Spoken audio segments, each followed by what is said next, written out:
My paranormal experiences all happened in Michigan. One of my favorites, if you can say I had favorites in paranormal, but I worked for a pretty prestigious gentleman in Marshall, Michigan. He owned one of the most beautiful homes in Marshall. It dates back to the early 1800s, I believe. The home is beautiful. It's a huge mansion, and my job was taking care of him on third shift. I remember the first time pulling up into the driveway and seeing this gorgeous house, and I just got a feeling right away that I wasn't alone.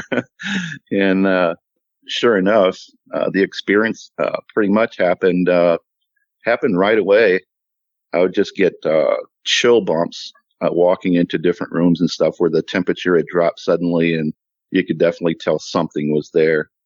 I didn't think too much about it because I was new. I thought maybe I was just overthinking or something like that.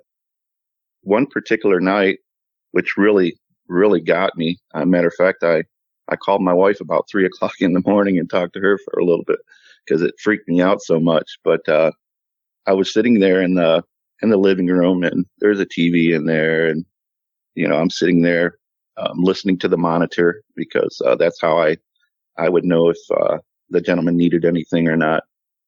So I was sitting there, and I saw something come to the door right down the hallway, and it was a gentleman. He was dressed in older clothing, had a big top hat on, like a black top hat. I could still see his eyes. I mean, it was just like I'm sitting here talking to you right now. That's how clear it was. And I was like, wow, it's 3 o'clock in the morning. Who would be coming over at this time of night? So I got up and walked down the corridor there to the door.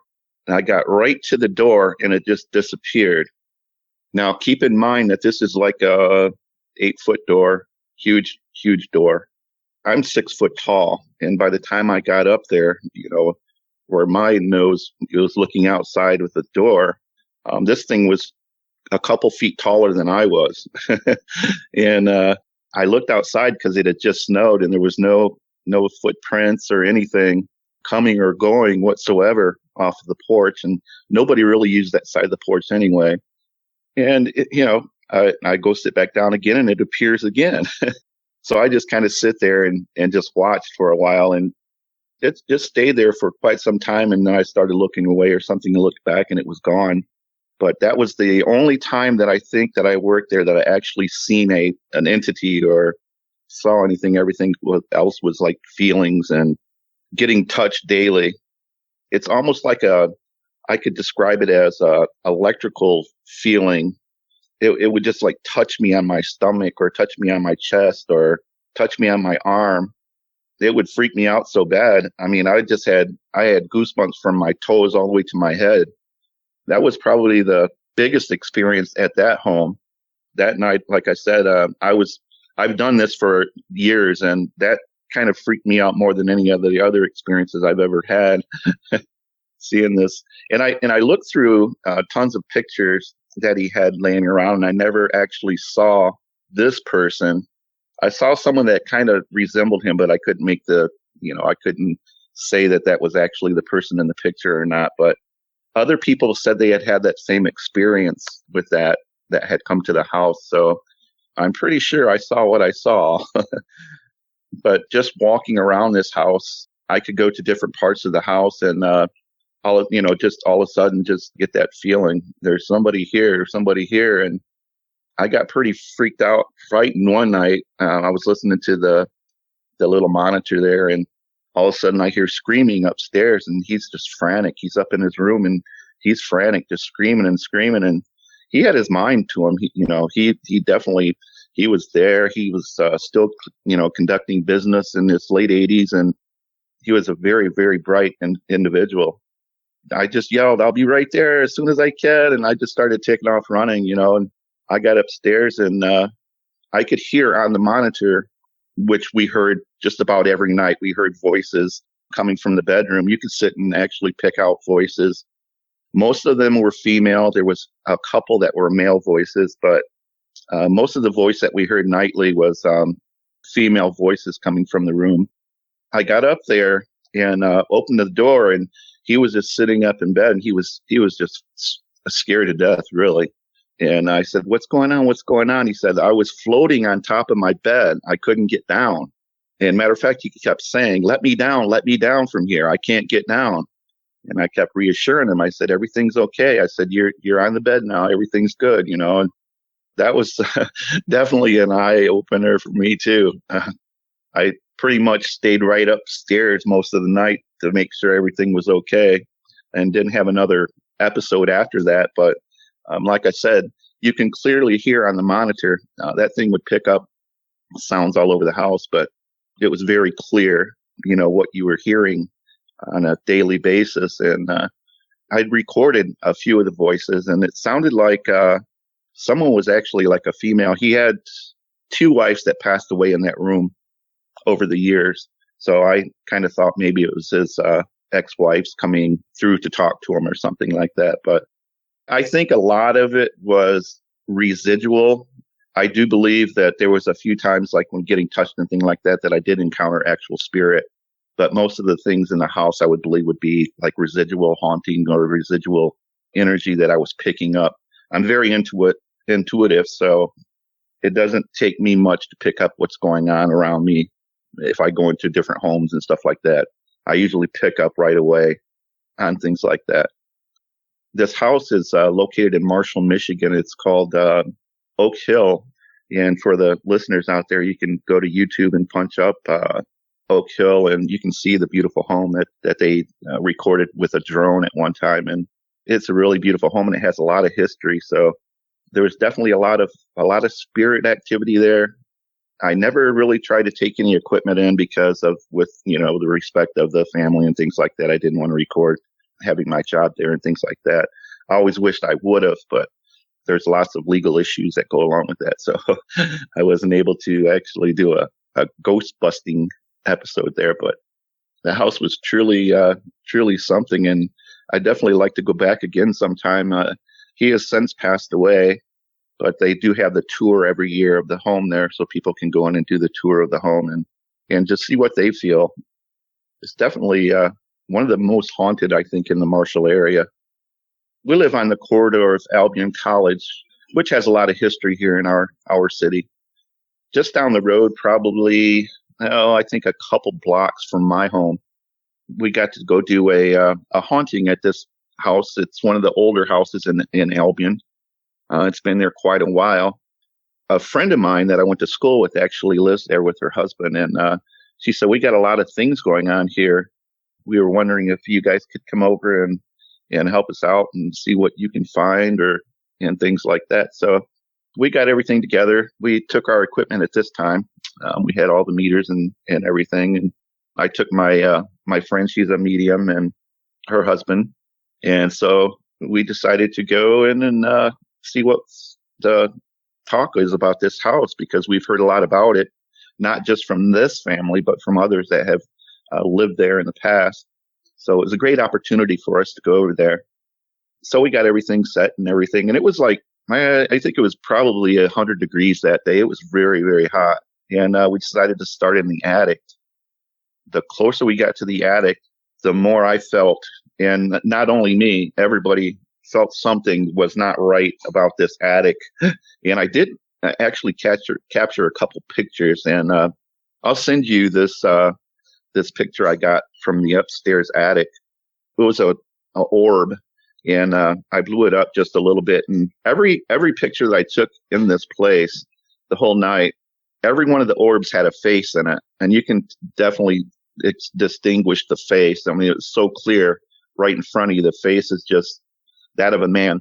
The face is just so clear. All of a sudden, my team member there, she spoke up, and she said, and she is a medium, like I said, and she was feeling really eerie. And she says, "I don't know what's up here, but it does not want us here. I think we should get out of here right now." And like the thermal, it hit like 67 degrees, and it's like 110 in the attic. So we knew that there was something there. She thought it was something that was evil. That's how she put it. We decided to back out and get out of the attic. So we proceeded downstairs. We got to the bottom of the stairs, and there was a door that closes and opens for the attic right there. And as soon as my wife got away from the door into the hallway, something grabbed the door. I mean, it was like the most powerful person, you can imagine. And it took the door and it just slammed the door very, very hard and loud. And we're just kind of standing there in the hallway, like what just happened? We were standing there, and all of a sudden we felt this brush of wind go by. And like I said, my wife has thin hair, and you could see where when it went past, her hair kind of moved as it was going down the hallway. I happened to have my phone in my hand, and I clicked the picture, and I got this thing in midair in flight. I'll have to send you this picture because it's totally amazing. I didn't even know that I got that picture until we got home later that night and realized that I did take that picture. And you can clearly see this thing in movement, in motion. It was pretty interesting. So we go into another room. We get one of our recorders out, and we're doing an EVP session for a second. And we kept getting this female speaking in Spanish. None of us knew Spanish except for my teammate's husband, Mark. He's a Delta pilot, and he goes to Mexico almost weekly. So he understood the Spanish part of it. And he was telling us what was being said at the time. And keep in mind, we didn't do a whole lot of research on the house as far as what it was all about, who lived there, who built the house, and things like that until after we got home. I started doing a little bit of research on the home to find out, what's the story on this home. Before I tell you the history of the home, I'll take you down into the basement. We went into the basement. We were doing a small EVP recording down there. I just asking some questions, and all of a sudden, as plain as day, just like you're sitting here, I'm sitting here talking, you could hear the voice just as plain as anything, and it said, report, report, just like a soldier in the field, or a general or somebody would be on the radio trying to make communications or something, and he said, report, report 2 times.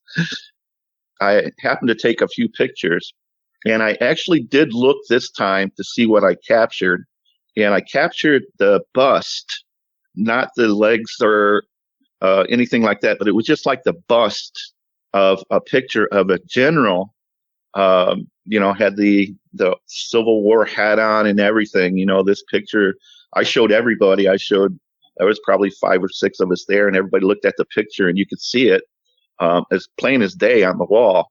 And so we went through that, and we didn't really know what the report was all about until later when I got home and I was doing some research on this home. I'll get back into the history now. I found out that the gentleman that lived there, that built a home, his name was Washington Gardner. He was the general in the GAR Army, very prominent man. And I found out that this used to be used as an underground railroad home. So then things got kind of interesting because of everything that had happened. It made sense of everything that we were seeing and hearing and what the medium was telling us and things like that. Everything really fit in and made a lot of sense. I think every place that I went into, every one of the rooms that I went into, we took pictures, and there was this one particular orb that followed me. It was generally above my head the whole time. It didn't leave me throughout the, couple hours that we were there. The feeling, I could still feel like, you can tell when somebody's kind of watching you, you got that little sixth sense in your back of your head there, and I kind of felt like something was there. And so we did a lot of pictures, and I got a lot of those same faces, like I was telling you about. Just every one of the orbs in the picture had that same face. So I think it was probably following us around. I don't believe it was the entity that was in the attic, though. This one seemed to be more friendly, just kind of curious on what we were doing. I could put it that way. So being back to the basement again, the medium had brought up that she said, I feel that somebody was hung here. And she described the person and everything. And we discovered a trap door, which she didn't have no idea. She'd never been there before. And she described this just like she had been there 100 times. And we found that. So that was kind of creepy too. And, she got touched downstairs. She was over by herself in one side of the basement and we were on the other side, and she yelled out a curdled scream, and she said, something just touched me. I felt the whole hand on my back, or I think it was down in the rear area, just below the back. She was ready to go. She had never been touched before, and she very strongly felt that. We tried talking again for a little bit, but we didn't get very much more after that, other than going back upstairs and talking to the family and getting their perspective on the things going on. But that is one of the more haunted places that I had been to. Like I said, we got from start to finish, there was something going on from the time we walked in until the time we left. Even outside before I was getting ready to go, which I'll send you this picture as well. And I took a picture of the side of the house, and you could see it looks like a perfect moon. The moon wasn't out that night, by the way. And you could see a perfect moon. It was an orb right above this window, right above the house. There you go again. It had the same male photo, the same male face. I posted that on Facebook, and I had several people come back and they said, I don't really care about that orb in the picture. They said, what is that face in the window? Yeah, you can clearly see an evil face in the window where we were at when the Spanish lady was speaking. That's the room that this picture came from, in the window. And it was a dark figure, like almost a black figure. I didn't even notice it until a couple people, 2 or 3 people said, Jamie, look at that picture, look at the window. And sure enough, we looked at the window and yeah, just kind of scary that we were up there and something like that was in the room with us. But yeah, it was quite the experience. But I guess that one turned out really good. We got a lot of stuff from that one. And one of the last ones here, there's been several, but I'm trying to get the really good ones here. I have 2 good friends, Jerry and Gola, and they do cleansings on houses for people that have problems with this thing, and it's kind of messing up their happy house, and they have children, people have children, and scaring children and things like that. So I had a friend that knew that my friends did this, and she had called me up and asked if we could come over and see if we could help her daughter, which she was a Down syndrome girl, and she was having terrible problems upstairs in her bedroom, seeing a dark figure, no eyes, just a big black figure, and she was so frightened that she wouldn't sleep in her room anymore. And so we went over to a little place called Girard, Michigan, just a little small town in Michigan. It's quite an old town. There's not much there, just a general store and a lot of farming and things like that. The house we went to was quite an older house. A lot of changes have been made over the years, but it started out as just a little farming house kind of thing. And we got there and we started doing some things, and our batteries kept dying. Our full charge batteries kept dying and things like that. There was definitely a lot of, at least one bad entity in this home.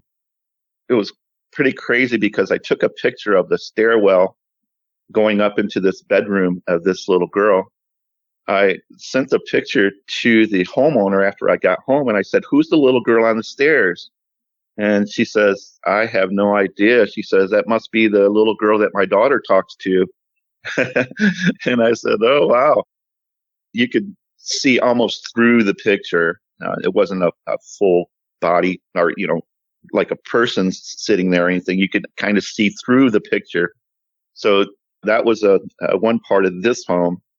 So I went upstairs and went into the bedroom, and I did something that I normally don't do and will never do again. I would advise anybody to stay away from doing something like this because it definitely wasn't a good thing. I went up and challenged the spirit, because I was upset because the little girl was having all these issues and things like that. And I invited this spirit to come and get me and leave her alone. And I didn't notice anything. We continued on with our deal, and they did a very nice cleansing of the whole home and everything. And we talked a little bit about what they were experiencing and things. And they were going through rough times, even that the spirit was just so negative that they were fighting all the time, and they never did that before. It had definitely an impact on what they were going through as a family, and they were at the end of the rope. So I think we spent a couple hours over there. Gullah did a couple readings, and like I said, they cleansed everyone in the home, the negative cleansing. They did all the rooms, and so we made our journey back to Albion, which was about a 45-minute trip with nothing really happened or anything like that until I went to bed at night. Then all of a sudden, I knew I messed up. I was not even having my own thoughts. It's like somebody was thinking for me. It was almost to the point where they were telling me to do things like suicidal thoughts, and I mean, it was crazy. I was angry at my wife for no apparent reason. I was mean. She was literally upset with me because I never acted that way, and she didn't know what was going on with me. And it went on through the night, and I finally got so afraid that I called my buddy up, and Jerry, I said, I really need you to come over and help me, man. I said, I don't know what's going on with me, but I felt like death. I mean, it was the weirdest thing I've ever felt in my life. This something had a hold of me, and it's the first time and the only time I've ever had this happen. It was very scary. He came over, and he did his thing, and it took quite a while. I guess the entity didn't want to leave, but I don't think it was like what do they call those things there? But he just did like a sea salt cleansing, and he did a type of Native American thing that he does, and it worked. After a couple hours, it actually worked. I started feeling better and felt like I was back to my own self again. But like I said, I wouldn't wish that on anyone to ask a spirit to come in, because you really don't know what you're inviting in. But that all went well and everything, and I got rid of whatever I had, and I never wanted to have that experience again. So I kind of stopped doing a lot of that. So the next day, well, it was already the next day, I had gotten a call from the homeowners. Oh, actually, it wasn't. It was a couple days after that. I think it was at least 2 days after that, because this was on the weekend. I think it was on the first part of the week that I get a call back from the homeowners. She said, you're not going to believe this. She said, my daughter got her blanket, and she gave me a kiss and said, I'm going upstairs and going to bed. First time she had been to her bedroom in months. Everything went off without a hitch. Everything went great. She didn't see anything. Everything was totally normal in the house again. She was never bothered by this thing again. In the long run, I guess I helped out. Like I said, I don't know if I would do that again, because it was definitely quite an experience for me. That's a few of my experiences here.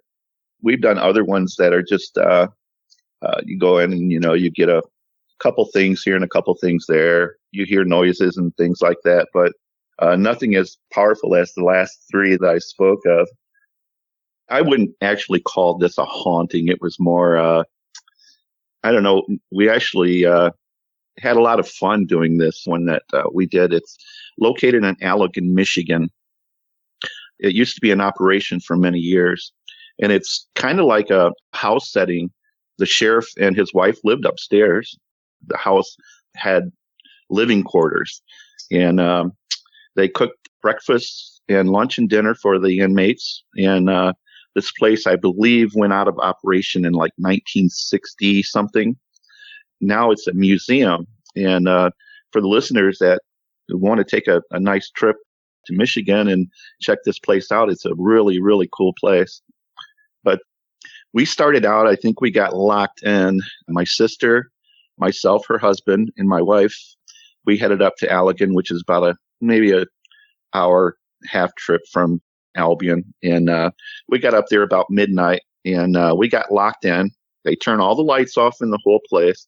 So it's just you and no lights and a big old haunted jail. And we started off going through the place, and we didn't get a whole lot at first. Everything was kind of slow.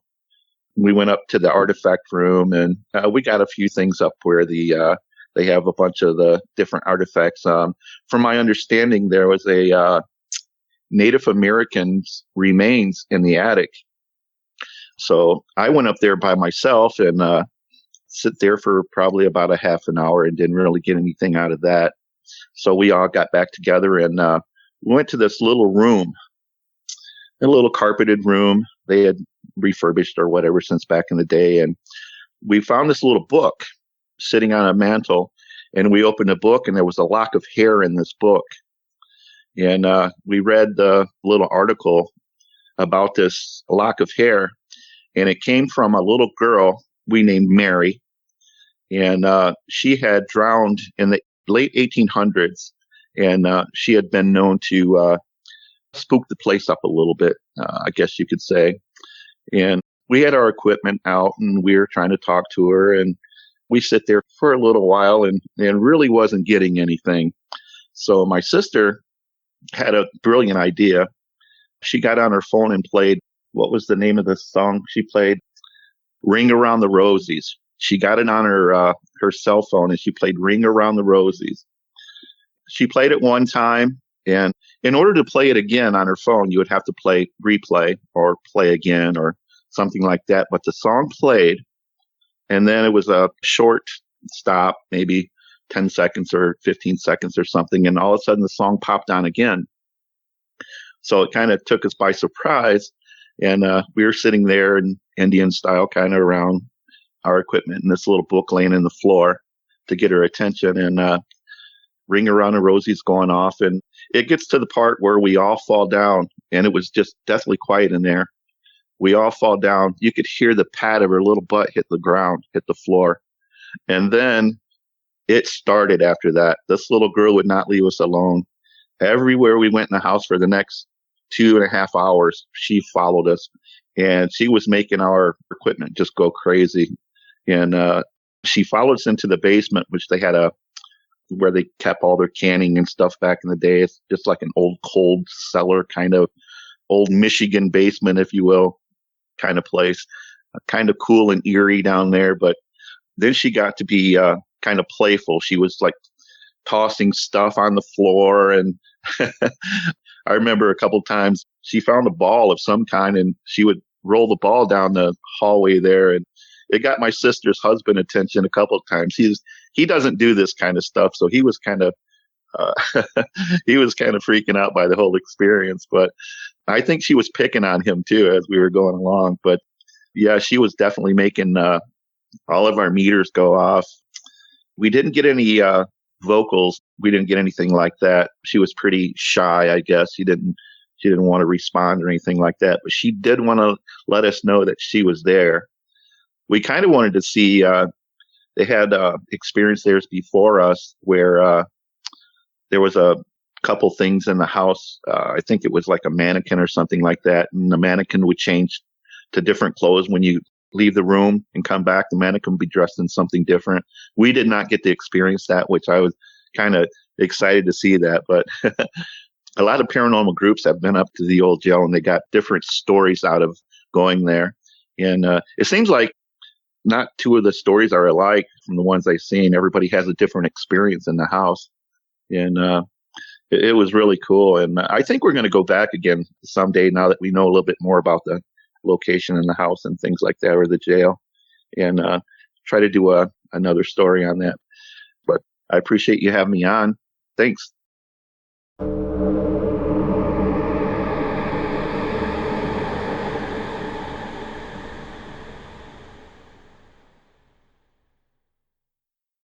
My paranormal experiences have ranged from funny to terrifying. All of these happened in Western Iowa when I was growing up, and then I moved back to Western Iowa as an adult and lived there for 10 years. growing up, it was on a farm. It was built by my grandparents. My grandfather and my great aunt passed away in the house. And there's no other history of the land that we can find except that it was just normal farmland.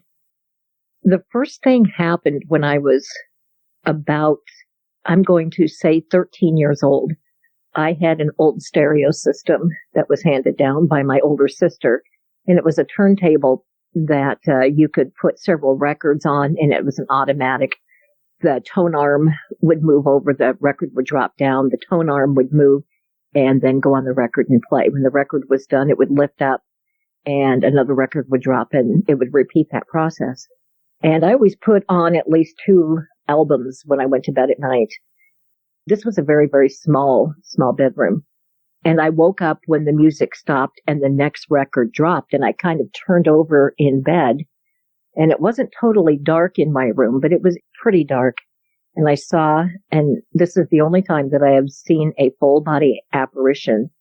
And it was a man. He was wearing brown slacks, a dark colored shirt, and a brown vest. From where I was looking at him at the turntable, his back was to me, and he was staring at the record player. And I blinked, I rubbed my eyes, and he was still there. And I was only 13, so I rolled over and kind of did the whole put the blankets over my head. And that was the first time that I ever had sweated, but my blood ran cold at the same time. And that's happened several different times in my experiences. Then I knew something was up. We heard noises throughout my whole time living there. I know that I would put an item like a hairbrush in this particular spot constantly, and it would show up downstairs in the kitchen. It never should have been there. I know I didn't carry it down. This even happened when it was just my parents and I. I was the youngest child, so I know no one was playing tricks on me or anything like that. We sold the farm when I graduated from high school and my parents retired. We took a picture of the house being locked, and my mother and father and my aunt who grew up there were standing outside. And we have a very interesting picture of a face that's kind of looking out of the window. And she bears a distinct resemblance to my grandmother. That was very interesting.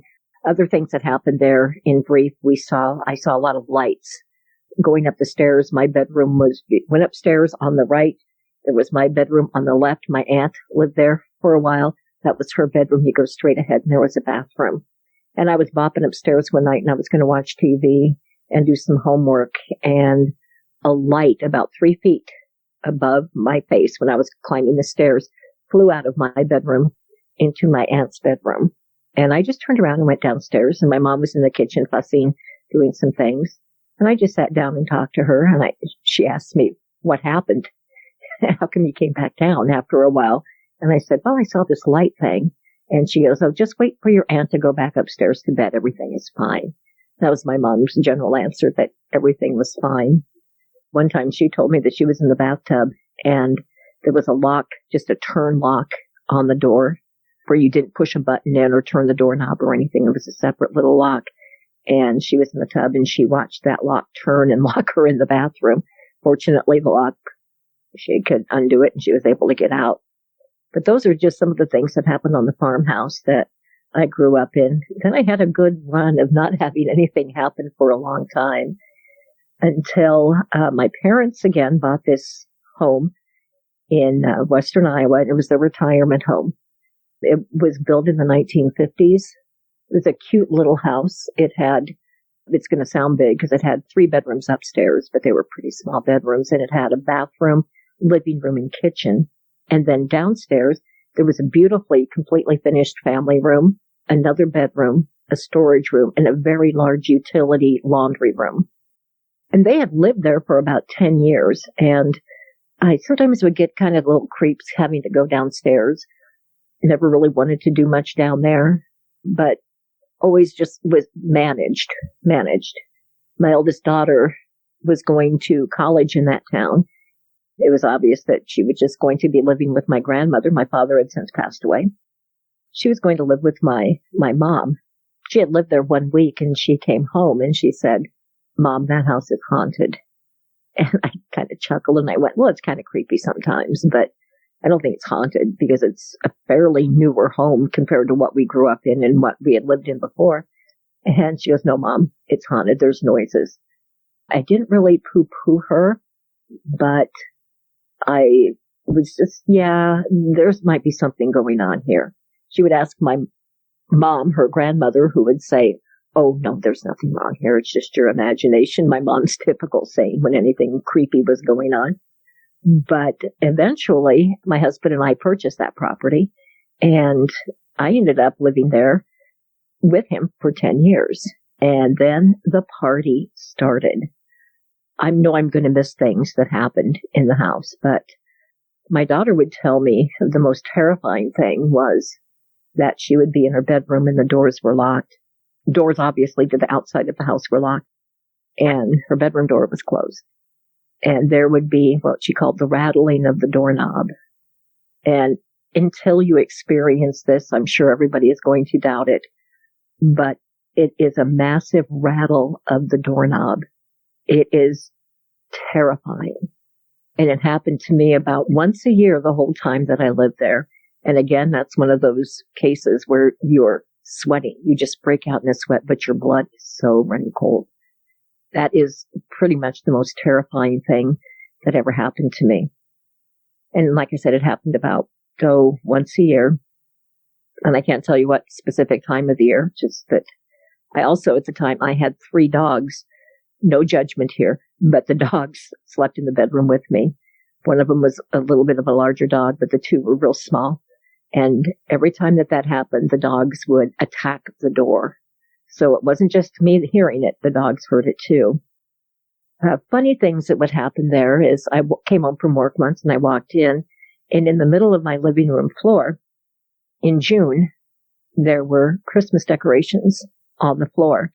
There was a little snowman, and there was some garland, about a 2-foot piece of that string garland, and I think it was a teddy bear decoration. I had never seen these things before. Maybe my mom had them, and I had just never remembered seeing them. But the question is, I was the only one staying there at the time. How did they get there? They were just in the middle of the floor. I kind of brushed that off and said, well, that was weird, and put them in the closet and just said, okay. And that's that. Going down the basement was never fun. One time I was going down the basement to do some laundry. Many, many times when I was there, I would go down like 2 or 3 steps with the laundry basket and just kind of walk back upstairs because it was like, now's not the right time to go down there. So I really avoided that area on certain times. Later on, I got a little bit braver and I go, I don't care. I'm going down. I need to do laundry. One time I turned the light on and there was no light. And I said, oh, okay. Went and got a light bulb and went downstairs to change the light bulb. But when I got down, there was no light bulb in the socket. And I said, well, that's weird.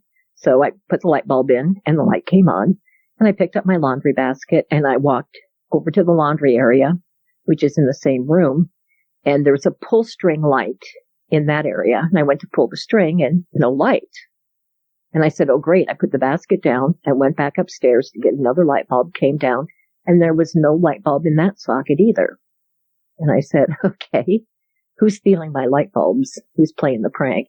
I put the light bulb in and turned the light on. And then I looked at the dryer sitting next to the washer. And there were 3 light bulbs just sitting on top of the dryer. And I went, okay, that was funny. Thank you for doing that. That was a whole lot of fun. And I proceeded to do my laundry. My sister came, had knee surgery, and she came to recover with me for a while. Activity picked up a little bit. I came home one time. Now, I knew that this woman couldn't walk well, and she was going to the kitchen to get herself something to eat and some drinks and whatnot, but she was pretty immobile for several weeks afterwards. And I came home from work one time and walked in. We greeted each other, and I went into the kitchen, and I kind of chuckled, and I walked back, and I said, boy, you had a heyday in the kitchen, didn't you? And she goes, what are you talking about? And I said, well, come and look.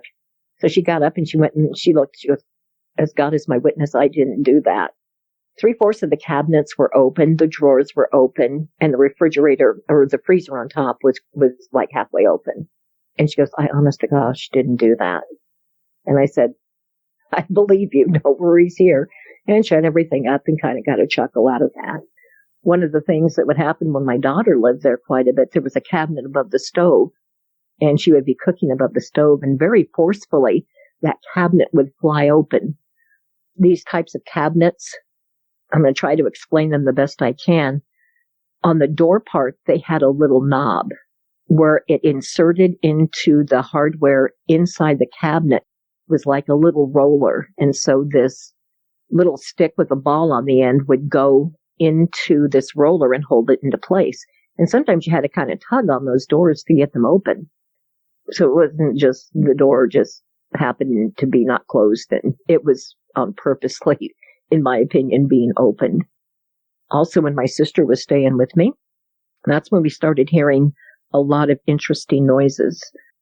It sounded like the washing machine was being dragged across the concrete floor in the middle of the night. Always in the middle of the night. We had a sump pump down there, and so I thought, well, that's just the sump pump making noises, because we were at the bottom of the hill, and it went off a lot. But it never did that during the day. It only ever happened at night, where it was just this awful noise of things pulling across the floor. One time I went downstairs to get something out of the deep freeze, which sat right across from where the washing machine was. And I opened it up, and I went, frost was starting to build up, but the food was still mostly frozen. And I went, oh no, the freezer kicked it. This freezer had been plugged into the same outlet and up against a wall since my parents moved in the early 1990s. I had to maneuver myself back there and looking at everything, and it was not plugged in. I only had dogs. The dogs never went in the basement, so it wasn't an animal. This was pulled out, and the plug was laying on the floor, not just loosely in the outlet, but it was completely pulled out. And I said, no, this isn't funny because there's a lot of money invested in the food that's in there. So, knock this crap off. This is enough. I'm done with you.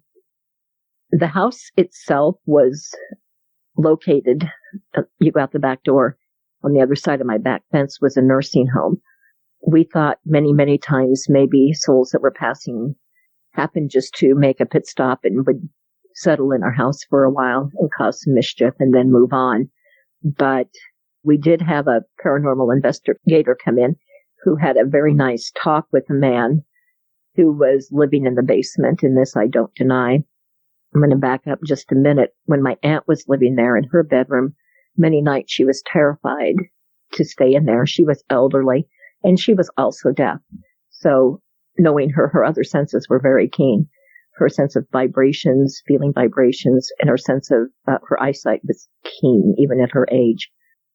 My daughter was living there at the time and would often find my aunt sleeping in the living room on the couch, or sometimes even laying on the floor in front of her doorway. My daughter called me once, and she thought that my aunt had passed away. And I go, she's still sleeping. It's okay. And we go, why won't you sleep in your room? And she was suffering from no other dementia. And she just kept saying, there is a man with a gun in my room. There is a man with a gun in my room. Over and over, she would say this. I had never seen a man with a gun, apparitions or anything in the house. But after it went on long enough, you started to believe, well, there's a man in the house with a gun. The paranormal investigators came in, and they were having a very good conversation with the man in the basement who stated that he had passed away, and he would always look out the window of the nursing home, and he would see my family, my parents, myself, my siblings, my kids, and their cousins all playing, and we would be having very good times in their nice backyard. He said, why can't anybody treat me like that? I was never treated that good, and I'm treated horribly here. So when he passed, he decided that he was going to move into the house and wanted to be part of this very good family, which made us flattered, but it's not what we needed. We had no weapons in the house, so we thought. He was in that room, he was in the storeroom saying that he was looking for a gun so he could keep the people from the nursing home away if they ever came to get him. He had a way to protect himself. Like I said, we had no guns in the house. One day, our old faithful sump pump failed, and we had some water get into the basement. So my daughter and I were cleaning out the storeroom, which was okay. It was a storeroom, so it was pretty messy. We were carrying things out of there. Found a lot of really cool, interesting things. And in the corner of this storeroom that you couldn't see because of other boxes and whatnot piled up was a shotgun. And that shotgun had been my grandfather's. I had no idea it was in the house. So the ghost had told the paranormal investigators that he was looking for a gun to keep the people from the nursing home from taking him. And he was told multiple times that there was no gun in this house, and he insisted that there was. And by gosh, he was correct. There was a gun in the house. He was the main mischief maker. The paranormal experiences that we had when the investigation group came in, the EVPs, we were in the basement. My one dog was barking upstairs, and I go, oh my gosh, there he goes again. I go, I'm so sorry, I'll go up and hush up. And the EVP that followed said, sometimes dogs bark. Another EVP, we were talking about the storeroom where a lot of the activity seemed to be happening. The investigator pointed to the storeroom and he said, is it that one over there? I said, yeah, it's that right there. And the EVP at the end said, yeah, that's the one. The next one, EVP, is one of those that again kind of was terrifying. We were in the family room in the basement, which is a room that I never really cared to go into much. And we were sitting in there, and one of the investigators started taunting the spirit a little bit. She was telling him to, you terrify young girls, you terrify old women. Why don't you come and terrify me? Because I'm not scared of you. So she was taunting him a little bit. The EVP that followed said, Terry, who was the woman's name that was taunting him, shut up. And then proceeded to say, boo, boo, boo, boo. And we have never gotten over that EVP. Terry, shut up. Boo, boo, boo, boo. Like saying, boo, I'm going to scare you. So that is pretty much the gist of the paranormal activity. I lived in this house for 10 years. We heard harmonicas playing, just a couple of notes in the basement. Once in a while, we heard footsteps. Once my younger daughter, she swore that she had gone down the basement to get something and she was coming upstairs. She came up and she had a look and she goes, Mom, something just chased me up the stairs. Well, we thought, oh my gosh, did a mouse or something get into the house? Because my parents were living there at the time and they had no pets. And she goes, no, Mom, it was not an animal. And we went, oh, okay. And so all of these stories and everything kind of come true when you live there. People asked me, why didn't you leave? I'm going, you own a house. You just can't sometimes just pick up and move. I moved because my husband passed away. I just decided to sell the house and move to another house, another property. It's not that easy. You just can't sometimes get away. Other things that would happen, sometimes I would be tripped. When I was standing doing laundry once, there was an extension cord that was down there, and I knew it was there. I was just standing there putting laundry into the machine, but when I looked down, the cord had wrapped around a leg, and I would have tripped had I not seen that. And I go, there was no way that cord could have wrapped around a leg. I would get my hair pulled. One other incident I do want to share with you is that it was a Saturday night. I was home alone, and I decided that I wanted to soak in the tub.